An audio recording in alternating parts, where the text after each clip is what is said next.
घड़िया के सुइया लेखा डंडा पे नचावेले। घड़िया के सुइया लेखा डंडा पे नचावेले। घड़िया के सुइया लेखा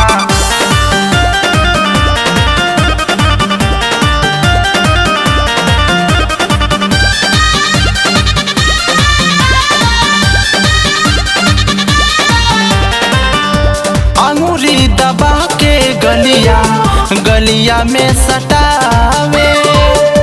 ओढ़ी के अचरवा डंगरी में फसावे। अंगूरी दबा के गलिया में सटावे। ओढ़ी के अचरवा डंगरी में फसावे। सगरी बदन सुहुरावेल सैया सगरी बदन सुहुरावेल सैया धाके जो बनवा हिलावेले।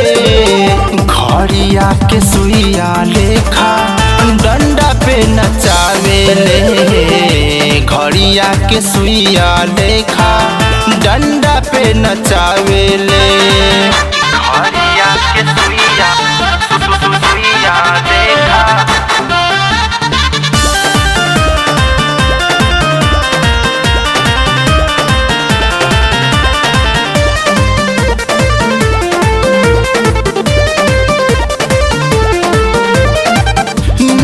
तुमकार हमें बड़ा निरदैया।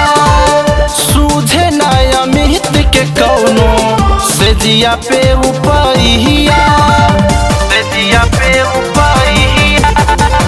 नौन तुमकार हमें बड़ा निरदैया। सूझे न अमित के कौनो से जिया पे उपैया। धाके कमर झक झोरेल सैया धाके कमर झक झोरेल सैया मुहवा में उठवा चुसावेले। घड़िया के सुइया लेखा डंडा पे नचावेले। घड़िया के सुइया लेखा डंडा पे नचावेले। डंडा पे नचावेले।